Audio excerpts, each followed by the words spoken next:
morning, good afternoon, and good evening. My name is Chuck Davidson, Sales Director at Versatile Distribution Services.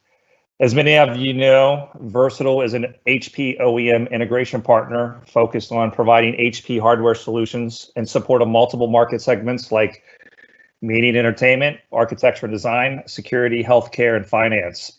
First and most importantly, our team wishes everyone good health as we all go through these unique times caused by COVID-19.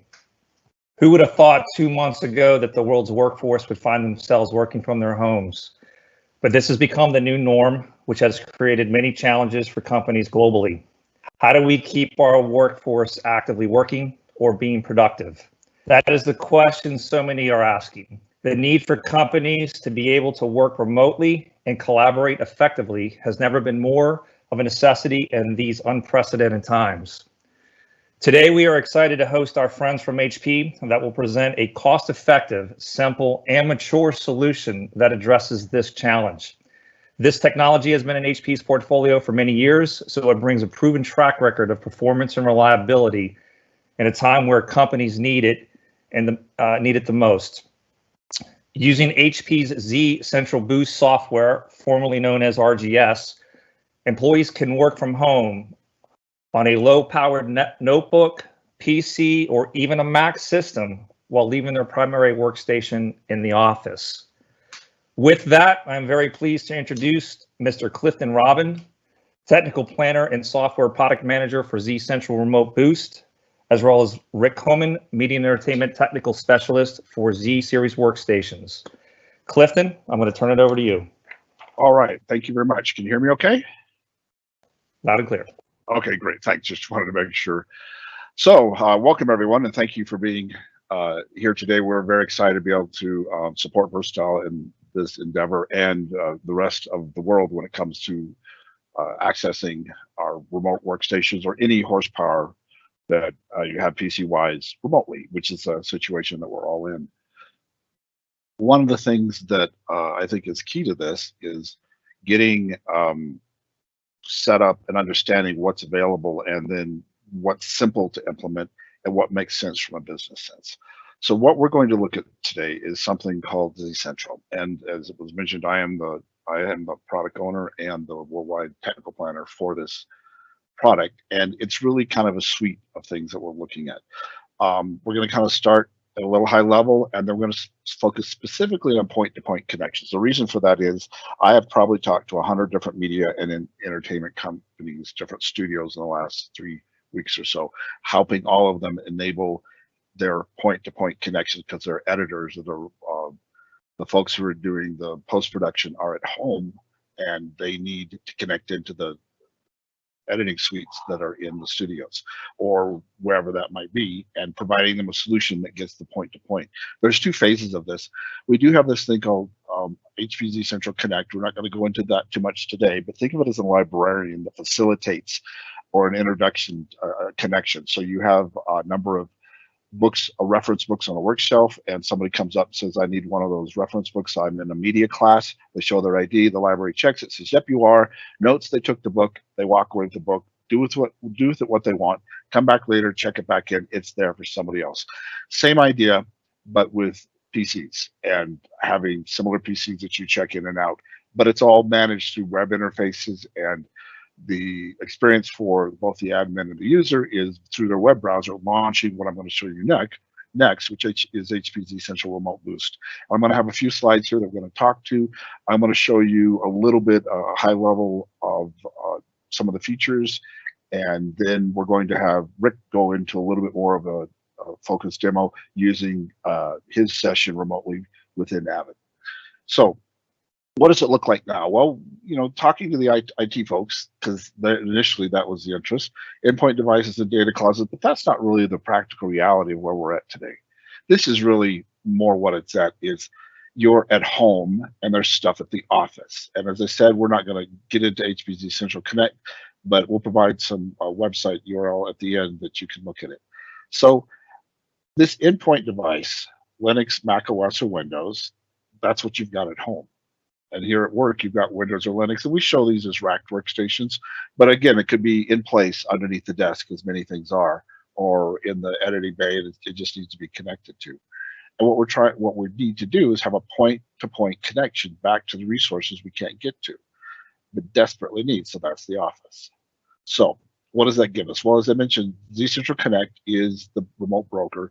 It manages the connections. It doesn't matter if it's HP or not, or even virtualized workstations. But what it brings are two very specific things that if we wish to, at a later date, have a discussion specifically on this, I'd be glad to come back for that. Share the pool of workstations. That's along the lines of the reference library and providing books to check in and out, or an introduction service between somebody who needs to connect to a workstation and a workstation that wants to be connected to. Click to connect means it's just simple. Click in a browser window and the correct credentials and machine information are provided, and the software suite launches, the ZCentral Remote Boost. I would also add that if you've been around a little bit, you may have heard of HP Remote Graphics software. This is a rebranded version of that, but it's version 8. So if you're familiar with HP RGS, think of what I'm going to show you next is RGS 8, the latest version. This was all launched March 25th. Lastly, and this is of the most keenest interest in something that only HP is providing within our ZCentral suite, is remote power control. And what that means is if most of our workstations come with vPro AMT, which is a feature of the Intel chipset. And with that, that allows you through our simple GUIs, if you choose to provision that within your company, then you have hard remote power control. So it's literally the same as standing next to the system and pressing the power button, it turns off. Or if it's off, pressing the power button, it turns on. So it's an out-of-band management for power control, which is already something that comes with vPro technology, and we're enabling it through our ZCentral Connect solution. But let's focus on HP ZCentral Remote Boost. So we feel we have the best product out there for this because it's all about high-speed collaboration, high-speed interaction, and sharing just like being there services. So the key thing is first do no harm and keep it simple. So those are kind of the tenets of the software development. And what I mean by that is we are at what we call an infrastructure overlay solution, which is why it's great to have partners like Versatile involved. So we have the expectation this overlays on an existing network, and whatever authentication means that you have on the LAN, whether it's with assumably Windows Active Directory or something else. And then also for the connection, you're using VPN, or if VPN wasn't appropriate for your situation, you've got a gateway that's essentially doing the same thing. And there are various partners and things that we work with that provide those things. With that, we overlay on the top of that and play nice with everything without having to make additional changes. The do no harm part has to do with connecting to the workstations. If you've ever used a workstation and a rendering program or in the middle of edits, just try to change the resolution while it's running. Generally, bad things happen. And that can happen when people are connecting remotely and causing what are called the context change. You don't want that to happen. And it doesn't with this software because we understand the enterprise and workflow need and first do no harm. We're also not really dependent on a specific driver to run because we're down at a low level, but something called a display buffer or frame buffer, and we just look at pixels. So all of this is about moving pixels, keyboard and mouse very quickly, very securely. Secure integrated collaboration tools, we'll talk to that briefly, but basically it means you can have somebody else join your desktop just like they're looking over your shoulder by allowing them into the collaboration suite, collaboration session, I'm sorry. And then the experience just feels like local. Imagine you're with a group of people in a room, maybe editing something, 2 or 3 people, somebody grabs the keyboard and mouse, somebody makes a comment here, points out something, or you're looking over a colleague's shoulder. We're used to that. We've all done that. This is the same idea, except it's anywhere in the world. You get the same exact experience because you're all visually looking at something, the same thing, the desktop, and then you all have the ability to interact with your own mouse and keyboard, and you're collaborating because you're talking just like we are now. So it's very important to keep that kind of thing going, that workflow doesn't have to stop. That was there before. Approval processes that involve somebody looking at something still works great because now they can literally look at the other person's desk, and it's not like Skype or TeamViewer or Teams where it's just you get a slideshow. This is designed to be the highest speed performance possible, up to with network considerations, 4K, two 4K screens at 60 frames per second. That's with a really great network, but a 1080p with a couple of screens remotely works pretty well most places in the world. Bluetooth support, and it works well with ZCentral Connect. But the biggest thing, and I'll show you this in just a second, is image scaling. This is really key because image scaling is about being able to control the experience on your end. That means you at home when you're connecting to the workstation, more specifically, being able to have somebody else come in. So if you have different mismatched monitors, that you're not going to be affecting each other's experience, yet you're both having the same full-scale experience. I'll just mention it's license free with Z Workstation. So this remote boost that we're talking about, if you have a Z Workstation or a Z Book, you already have rights to this. It will install without asking for a license. And this is something that looks at BIOS strings, which is another way of saying if it knows it's on that hardware, even though you've changed the hard drive, or you put a different image on there, or you change the OS, we will still know we're on a Z Workstation or a Z Book, and the software will install. License free, and we do sell licenses for non-Z, and about half our user base is non-Z for virtual machines, cloud instances, and other people's hardware. The receiver part, that's the part that goes at home, that is not licensed. And what that means, it's a free download. So there isn't any additional consideration for that. So with this, we're addressing studio needs. We have our endpoint devices, we have Mac OS, Windows at home, Windows and Linux. And another way to look at that is like this. You have the workstations you have at Know and Love at the office. You have your laptops, maybe Z2 Mini, everything, MacBook at home. And the receiver, when people ask me, what do we need for that? Well, pretty much anything, any PC or Mac made in the last 5 years is going to give you a great experience as the receiver connecting into the Z systems.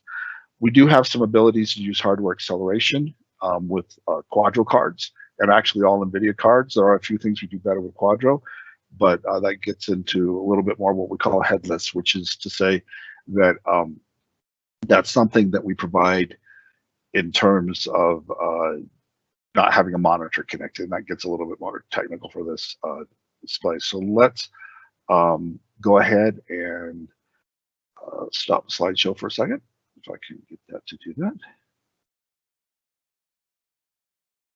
And we'll just move this out of here. So what I'm going to show you right now is the interface for, I've already logged in, so it logs in as you expect. And this is a remote machine in Colorado, Fort Collins, Colorado, that I'm remoted into. I live in Colorado, but a place called Loveland. So traditionally, if you kind of envision what's going on here, I'm sharing a 4K display with you. So we are upscaling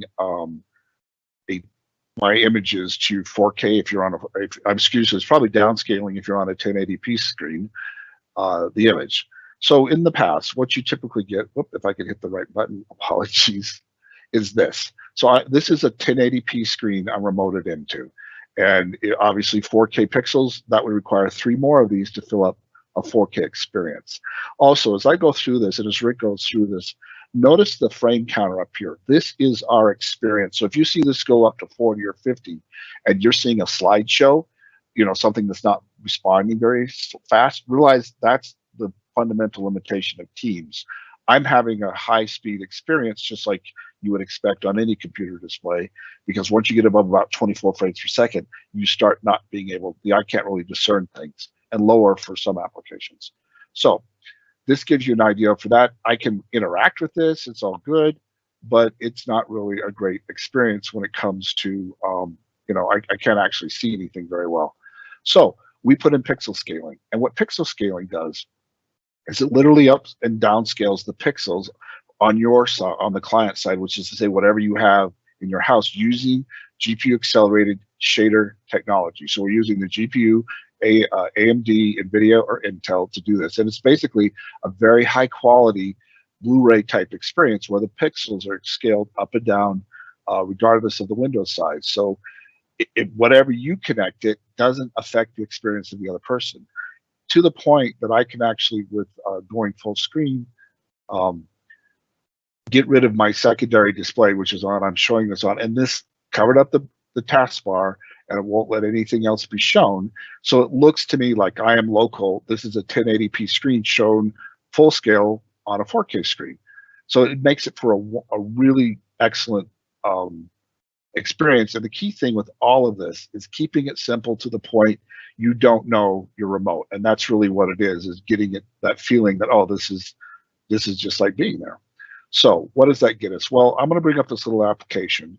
This is a little B, and actually I'm going to close it so it resets and come back in. And the reason I bring this up, this is a standard application that was within Windows. And keep in mind, the important thing about this is that this is just showing is for screen update. So this thing updates at about, it'll update the refresh rate of the screen, 60 frames per second. And if you'll notice up here, I'm getting 44, 45, and I'm wiggling it around. And you can see my experience and the megabits that are being used. So that you can see it's very high quality. There isn't an assumption that we need additional performance consideration for having this on there. Any workstation that you purchase that you've right-sized for whatever application that you're using with our partner Versatile here, you're going to have the same kind of experience with a decent network connection.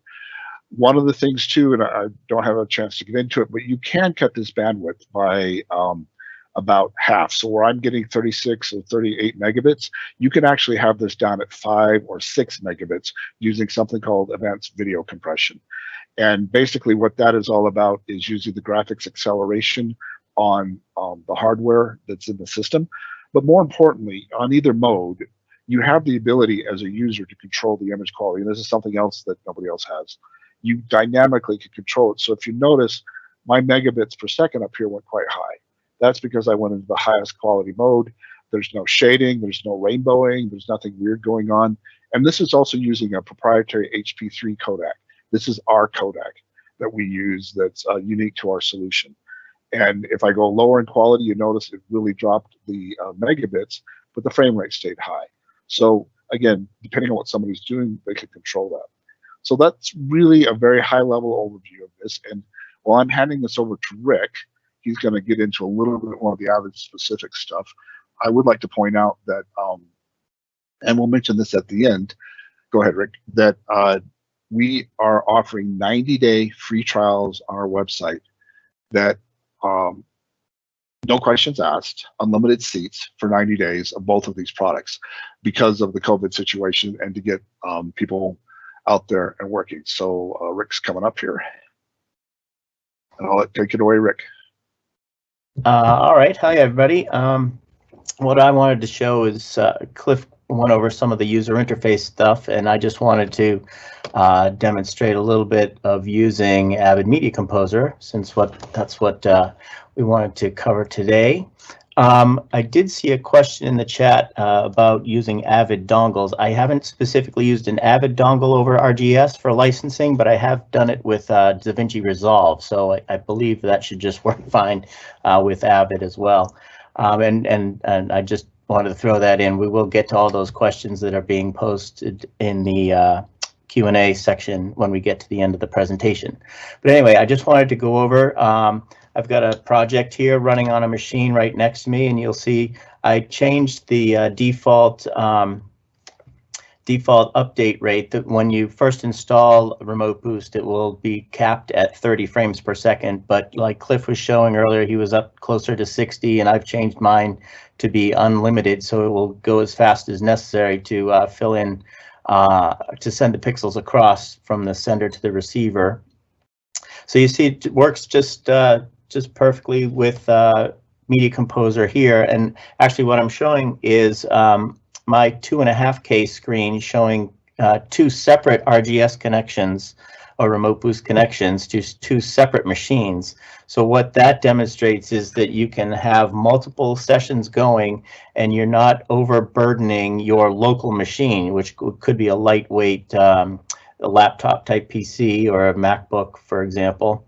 But like I said, I've got a second connection here going to a machine out in Colorado with another simple little project on it, demonstrating that you know, you can have multiple connections going, be multitasking with all from your home office, working on separate projects all on different machines.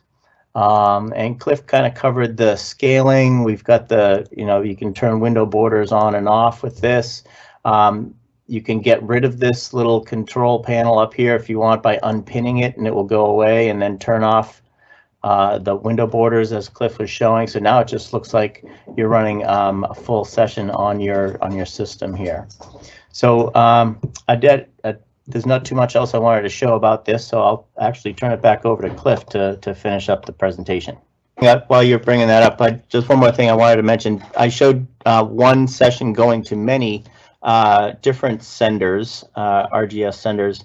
The other option, of course, is to have multiple receivers connecting into the same sender so you can do some collaboration work. For example, working with an editor and a director, they can both be connected into the same sender back at the office and both be working on the project together and commenting and discussing edits and cuts and updates.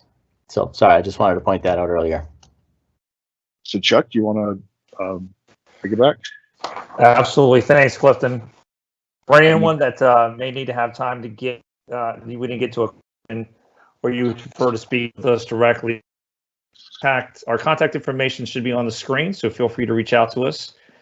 If there happens to be any end users on the call, you can feel free to reach out to us as well, and we will make sure you get in contact with one of our local partners in your area. Well, I'd like to thank Clifton and Rick. We really appreciate your time today, and thank you all for taking the time to learn about ZCentral Remote Boost. We wish everyone the very best. Stay healthy and safe. Thanks, everyone.